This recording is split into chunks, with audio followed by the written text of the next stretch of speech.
If you have friends or loved ones in Cleveland, you might want to call them and check and make sure they're okay, because the Sacramento Kings just stunned the entire city with their 19-0 fourth quarter run. They do something that only one other team has done to the Cavaliers this season. I'll explain what that is and more right here on Locked On Kings.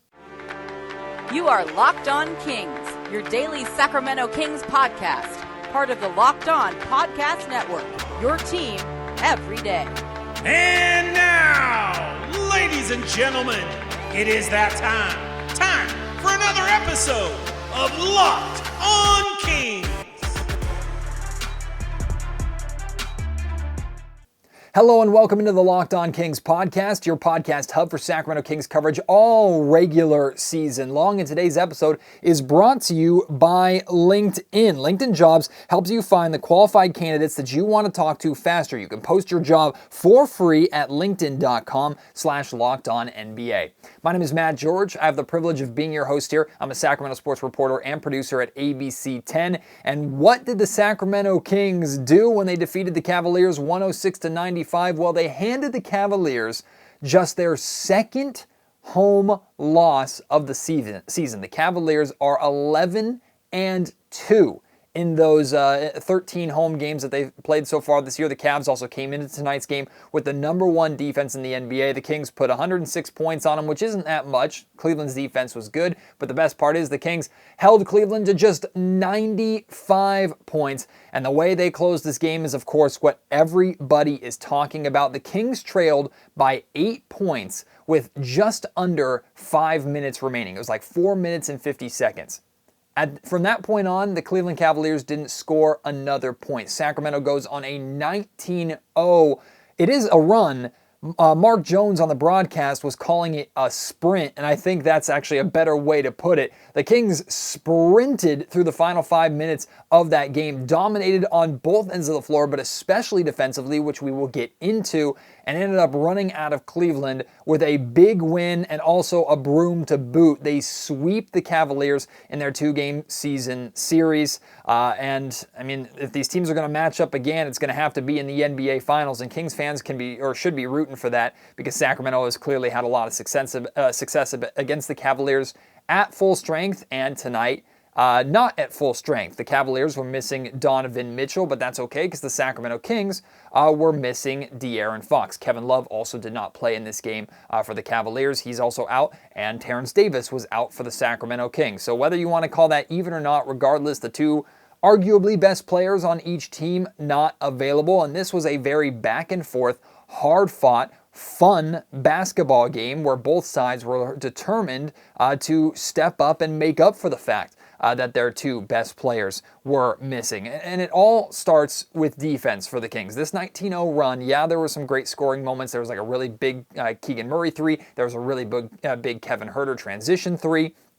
It all started with how the Kings picked up their energy on the defensive end of the floor. Domantas Sabonis had a couple of really big blocks. The Kings were communicating, rotating well, cutting off cutters and attacks to the basket, not allowing straight line drives, contesting perimeter shots. They just picked up that defensive intensity over the final nearly 5 minutes. We're getting out in transition because of it, forcing turnovers. It's really cool to see a Sacramento Kings team who has one of the best offenses in the NBA be able to rely on their defense to win games.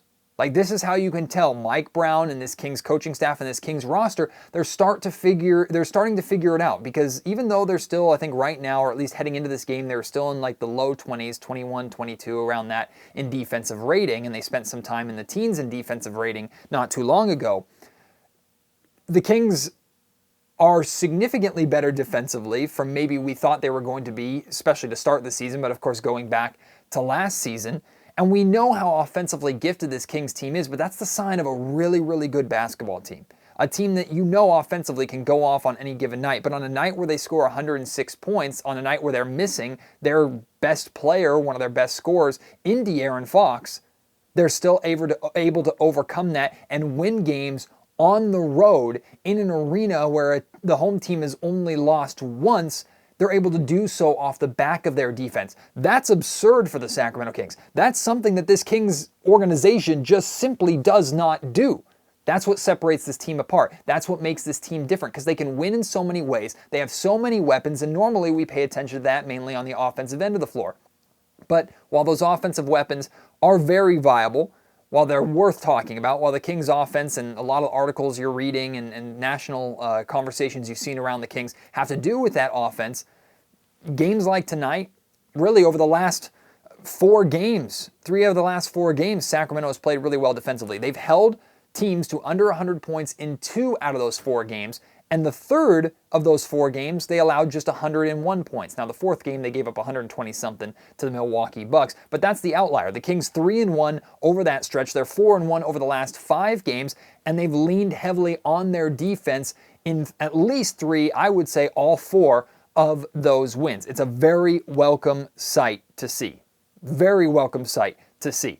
Domantas Sabonis has become the defensive anchor for this Sacramento Kings squad. And I remember a conversation around Sabonis when the Kings acquired him at the deadline, but even coming in to this season, it was, okay, Sabonis has all this incredible offensive ability, great rebounder, willing passer, can score, is a strong physical body. Defensively, he's whatever, he's fine. He's below average, whatever, but so are the entire Sacramento Kings team. We weren't too worried about that. Domantas Sabonis has not only been asked to become really the foundation of the Sacramento Kings offense, he's been asked to become the anchor of the Kings defense in a lot of ways. And that's something that he struggled heavily with at the start of the season. Remember, because he kept getting into foul trouble. He was trying to figure that out. Well, now he's finding out how to defend without fouling, how to communicate, when to help, when to allow his teammates and trust his teammates to do their job. And I give credit to the Kings guards and the Kings wings as well, because they're not putting Domantas Sabonis in as bad of positions, getting beat on the perimeter, forcing Sabonis to leave his man and help defensively where he was picking up a lot of those fouls. So Sabonis is doing a great job. The Kings guards and Kings wings and perimeter defense is doing a great job to allow Sabonis to have this defensive success. He had 2 huge blocks in the 4th quarter during that run, and it's important for me to focus on his defense first before I even go over his ridiculous stat line, because I thought defensively is where he was most impactful and most impressive. Maybe second to what he did on the glass. Domantas Sabonis finished with 18 rebounds tonight to go along with 18 points. He went 5 of 12 from the field, and I think like 10 of those field goals actually came in the first couple of quarters. Like, he was aggressive attacking the basket and trying to score out of the gate. Had a really, really good second quarter. Also had 6 assists, 3 steals, those 2 blocks like I mentioned. I mean, that stat line for Domantas Sabonis is just ridiculous. And he steps up in a major way when the Kings need it, because De'Aaron Fox was out resting his bruised foot. Like, that's what a leader does. That's what your quote-unquote second best player is supposed to do. And while I don't necessarily think, I mean, the debate is whether or not Sabonis is a better player than De'Aaron Fox or vice versa. If you want to have that debate, that's fine. I don't think it's really that necessary of a conversation for this team. But Sabonis, right after the game, did a post-game interview on TV with I think it was Kyle and Matt Barnes. And one of the things he said in that interview, he said that De'Aaron's the head of the snake. He said De'Aaron's the leader of the team. The fact that Domantas Sabonis, who's a 2-time All-Star, who arguably, I mean, actually, I don't think it's arguable. He has more success in his overall NBA career than De'Aaron Fox does to this point. He comes to Sacramento, and even with being as important and such a feature of the Sacramento Kings offense and defense, he still recognizes De'Aaron as the guy. Maybe that's not that important to you, and it's probably not that important to them, but that speaks volumes to me about the kind of person, kind of teammate that Domantas Sabonis is, that he came in here and recognized and bought into how he can help his teammates, and specifically how he can support De'Aaron Fox, who's been struggling over the course of his career to obviously win here in Sacramento. So I give Domantas Sabonis a lot of credit for that. And I've said this before, I'll say it again. De'Aaron Fox, in my opinion, is the best player on the Sacramento Kings. He's the Kings star, right? I do think Domantas Sabonis should be, if he isn't already, in the All-Star conversation in the Western Conference. So should De'Aaron Fox, especially with how well the Kings are playing. But I do think Domantas Sabonis is the most important player on the Kings roster. There's a difference between importance and stardom. And I would argue Domantas Sabonis and Malik Monk have both been more important than De'Aaron Fox over the last couple of weeks. That doesn't mean De'Aaron Fox has been bad by any means, although some people for some reason think he has been, even though he's still been playing decently despite playing so banged up. Like, Domantas Sabonis is the most important part of this Kings defense. He is the foundation, this Kings team, period. He is the foundation of what they do offensively. Everything runs through him. The entire system is crafted around his skill set as a passer in the high post, as someone who can hand off, someone who can offensive and defensive rebound. Like, it's all built around him. And, like I said, on the defensive end, he's adopted and made that defensive anchor role his own. So I think absolutely Domantas Sabonis is the most important player on this Kings team. But I tell you who is very important for the Kings tonight? One, Keegan Murray. He has gotten back to form, and we could see him starting to get more comfortable and get back to his summer league self over the last couple of games. And in the first quarter of this game, that came to fruition really, really quickly. He started the game 4 of 4 from three-point range. So he had 12 points in the first 6 minutes of this game. He was very aggressive, playing with purpose, which is awesome to see from him. Finished with 18 points on the night. All 8 of his field goals were from three-point range, and he hit 6 of them. So 6 of 8 from the field, 6 of 8 from 3. Was a plus 25, which speaks to the impact, the positive impact that he had for the Kings when he was on the floor. However, Keegan Murray should have had a much better night than he had. And I'm not saying 18 points isn't a good enough night for Keegan. It's a great night for Keegan. He had the hot hand. He came out of the gate and was getting open threes and was knocking everything down. He was moving really, really well off the ball. Also, I thought was playing some really solid defense. The only reason Keegan Murray didn't have a bigger night than he had, it's self-inflicted. He got into foul trouble. Now, I actually missed the fact that he picked up his second foul 6 minutes into the game. That's why Mike Brown subbed him out. Initially, I thought Mike was just following his normal rotation patterns and bringing Keegan out of the game. I still think there's a debate, too, when you have someone who is that hot to start the game, who is 4 of 4 from three-point range in 6 minutes, that you might want to consider leaving them in even with 2 fouls. But I understand subbing the player out, especially when you're shorthanded, when you're missing De'Aaron Fox. He knew that he was going to need Keegan for the remainder of this game. Keegan sits out the rest of the first quarter. Early on in the second quarter, picks up his 3rd foul, so can't really get going. Midway through the 3rd quarter, picks up his 4th foul, so can't really get going. The good news is that Keegan finished the game with just 4 fouls. So towards the end, he figured out how to stay out of foul trouble for the remainder of the game and was important for the Sacramento Kings and their push. But these are rookie lessons that he needs to learn. Because had he stayed out of foul trouble, maybe this game is not as close, and maybe the Kings don't need to go on a 19-0 run to end up winning this game at the end. Because Keegan was red hot out of the gate. Red hot. And it's good to see, regardless of the foul issues, regardless of things that he obviously needs to do better on, it was good to see him kind of get back to that form and he step up and be ready to go when he knew the team needed it without the presence of De'Aaron Fox. Still haven't talked about the leading scorer of the Sacramento Kings. That's Harrison Barnes. Going to talk about him. Going to talk about the Kings guards and how they overcame a really, really bad first half and ended up putting together a pretty good scoring line. Plus, I will mention De'Aaron Fox a little bit. And the Kings did one thing really, really bad on offense that they did really, really good on defense. That's still to come on this Locked On Kings podcast today. But after I tell you about one of these great sponsors of the Locked On Kings podcast.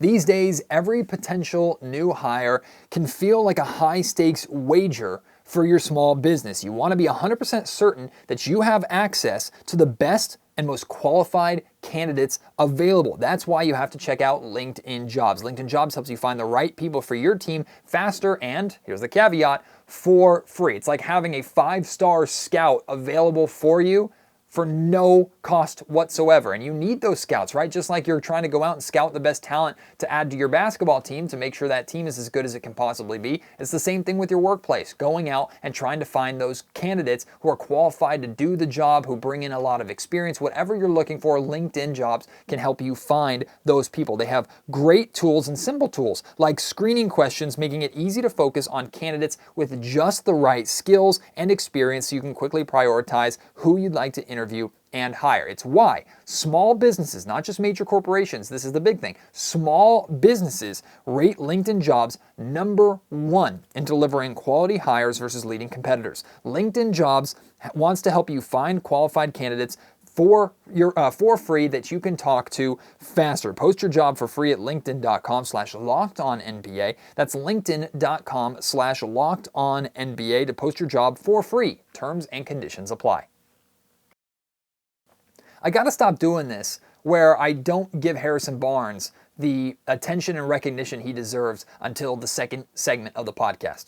One of these days I got to lead with him because he's been playing really, really well, and he's been the Kings' leading scorer a couple times over the last handful of games, and I haven't always mentioned that right out of the gate like I usually mention if Sabonis or Fox or Keegan Murray or whoever is the leading scorer. Now, I have my reasons for that with this podcast, but I'm trying to say I'm not trying to brush under the rug what Harrison Barnes has been doing, because as great as Keegan Murray was out of the gate, Harrison Barnes was just as good. Both Keegan and Harrison, I thought, brought a focus and a physicality and an aggression to their game. And that's something that Harrison Barnes has actually done over the last couple of weeks. He looks focused, he looks dialed. The word passive is what we used a lot for Harrison early on in the season when he was not really scoring, not really doing anything, was kind of disappearing on the floor, right? The word that I kept using was he was being a little too passive. He wasn't being noticeable. You expect better out of someone of Harrison Barnes' experience and his skill, and of course your starting three.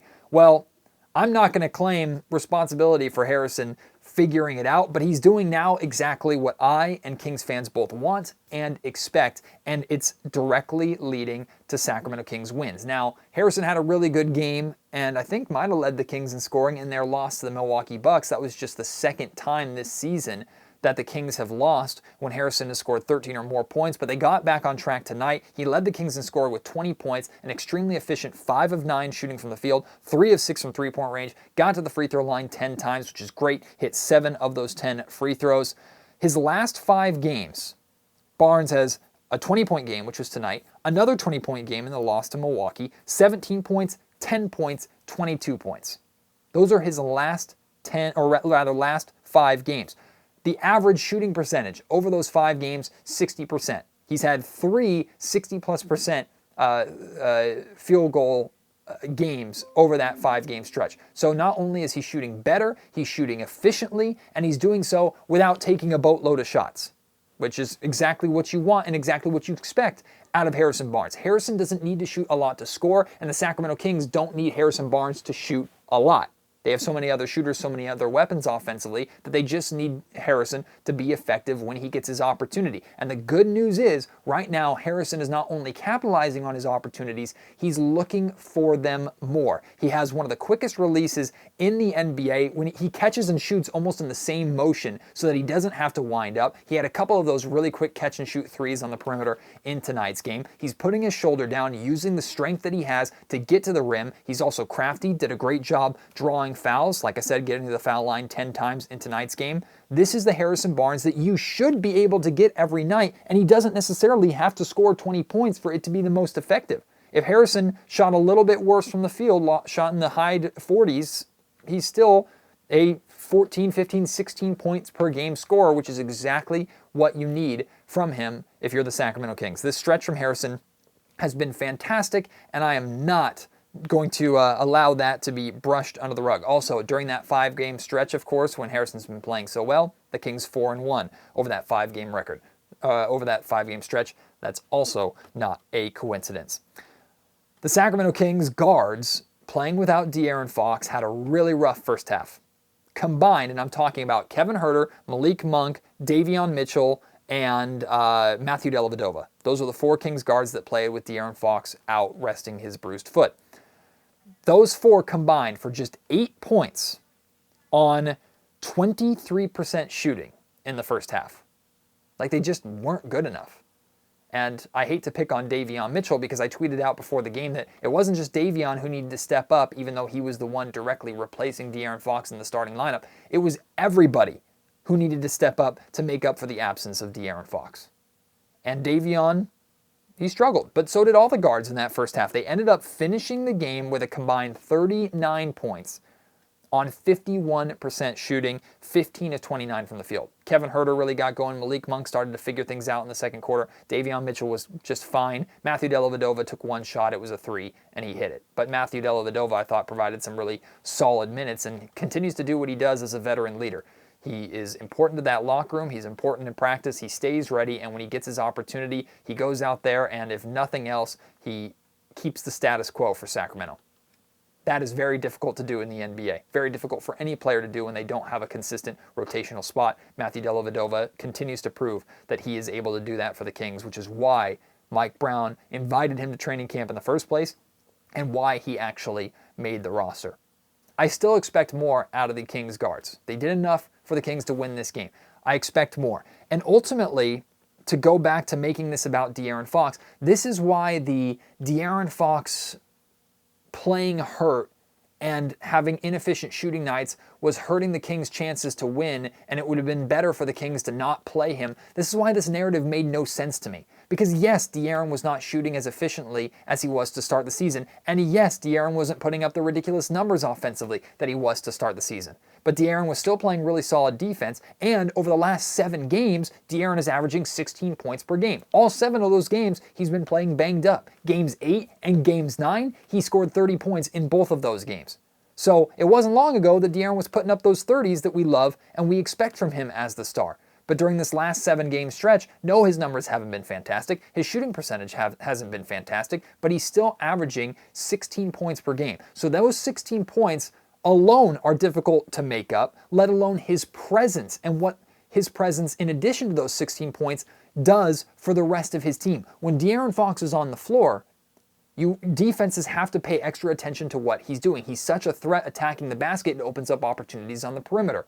It opens up opportunities for Domantas Sabonis. It opens up opportunities for the Kings in transition. Plus, like I said, defensively, De'Aaron has been a lot better this season and has played the best defense, I think, of his career really consistently over this stretch where he hasn't looked the best. The idea that the Kings are better off or would have been better off playing without De'Aaron is ridiculous to me. And I know some of you are going to draw really, really poor conclusions that the Kings won this game without De'Aaron Fox and use that to support your argument. I think that's inaccurate. I think both things can be true. De'Aaron Fox needs to be playing for the Sacramento Kings to be at their best, and the Kings can win games without him. And I give the credit to Mike Brown, his coaching staff, and Monty McNair in the Kings front office for building a roster that's capable of overcoming when De'Aaron Fox is out. But make no mistake about it, the best version of the Sacramento Kings is De'Aaron Fox playing even when he's not at 100%. And I'm hoping that this rest that he's getting will get him back to 100% as quickly as possible. Good news, bad news. We'll start with the bad news. The Kings as a team struggled to take care of the basketball. This has been something that's been a consistent issue for this squad over the last handful of weeks. Now, they've still been winning games, which is good, but taking care of the basketball has been a problem that they didn't really have as much in the beginning of the season as they're having right now. They turned the ball over 19 times, which led to 17 Cavaliers points. That would have been a direct stat that we focused on, hyper-focused on, if the Kings ended up losing this game. But here's the good news. The Kings' defense, when their offense was struggling, when they weren't taking care of the basketball, the defense made up for it by forcing 20 Cavaliers turnovers, and they scored 24 points off of those turnovers. So no, 19 turnovers isn't acceptable. No, 19 turnovers isn't okay. And those 17 points off those 19 turnovers nearly resulted in the Cavs winning and the Kings losing. But statistic for statistic, direct comparison, something the Kings struggled with, they also made sure the other team struggled with. That's another example of the growth of this team defensively, the growth of this team, period, that we have not seen for a very, very long time here in Sacramento. Now, I'm going to go off the rails here. Again, the Kings beat the Cavs 106-95. Here's where the Kings portion of this podcast ends. If you want to stick around, I encourage you to do so, because I actually, even with the Kings going on that 19-0 run, I had a really, really hard time focusing on the end of this game. And that's because, and I'm not sure if you've seen it or I'm not sure if you're aware, USA Soccer, really professional soccer period, journalist and writer Grant Wall, who spent many, many years working for Sports Illustrated covering soccer, is arguably the number one soccer writer and journalist in all of the United States. he passed away suddenly in Qatar covering the World Cup. He was at today's Argentina versus Netherlands match. This is a weird thing to talk about on this platform, and this is something that I have to be careful talking about because I don't want to jump to conclusions. And it would be irresponsible of me to talk about something like this and to jump to conclusions when we don't know the facts and don't know the information yet. All I'll say is this. A journalist who was kicked out of a match and I think he was arrested or detained by Qatar authorities for wearing a rainbow shirt to support gay people. And his brother, by the way, I believe is gay, if I'm not mistaken. If I got that wrong, I apologize, but I thought I read that online.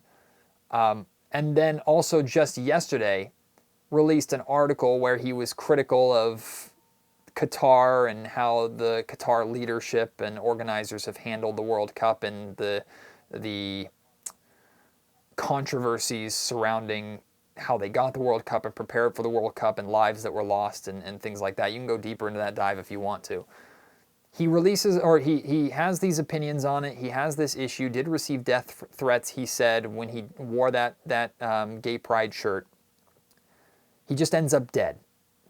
5-6 hours before he dies, he was tweeting out covering the match like normal, randomly collapses at the match, is taken to the hospital, is pronounced dead. Again, I don't want to draw conclusions, but it's very, very hard for your mind and your brain not to go to a super dark place and to draw some really scary conclusions. And as someone who is a journalist, someone who enjoyed the work that Grant Wahl did, never met him, never knew him, really enjoyed his work, someone who is a journalist that would love the opportunity to travel internationally and cover sporting events in different countries and different areas around the world. This is terrifying to me, that someone can potentially, and his brother put out a video on Instagram talking about his brother Grant dying and shared that he thinks foul play is involved.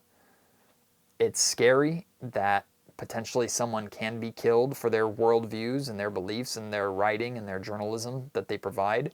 And it made it very difficult for me, I'm still working at ABC 10, by the way, and I'm mid-shift here.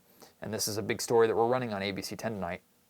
It's scary for someone like myself who is in the journalism field, who has opinions, that someone could potentially be killed for their opinions or their coverage or the journalism or the work that they do, shedding some light on some real issues, or just trying to support people, their brother. It's a scary situation. A very scary situation. So I want to say this on my platform. I just want to say I hope, thoughts and prayers are so useless, but thoughts and prayers to the Wahl family. I hope we get some accurate information as soon as possible, and that this doesn't become some kind of massive international incident, because if something comes out where truly Grant was harmed by someone in Qatar, whether it was leadership or otherwise, this could get really, really messy and really, really scary really quickly. And that made it hard to focus on Kings basketball. So I felt compelled to talk about that a little bit here at the end of the podcast. I know nothing. I shouldn't really speak on it more than just share my concern like I have. And if you want to discuss it, of course we can. But it is a very sensitive, kind of scary thing that struck pretty close to home for me and hit me kind of hard while I was trying to enjoy the Sacramento Kings beating the Cleveland Cavaliers. But in the end, the Kings do win, and there's no easy way to transition out of this, so I will just say I'm looking forward to what the remainder of this road trip brings. The Kings are 1-1 during this road trip, and again, 500 should be the bare minimum goal. I think 4-2 is a very possible, realistic goal for the Sacramento Kings, and they did a great job handling their business against a Cavs team that is not only really, really, really good at home, is just really good, period. And I love that the Kings stepped up in major ways without their star and leader in De'Aaron Fox in this game. So, remainder of this road trip and time in between, we'll of course be covering all of it right here on the Locked On Kings podcast. I appreciate your support as always. Can't wait to have you join me on the next episode. Until then, my name is Matt George. You've been listening to Locked On Kings, part of the Locked On Podcast Network.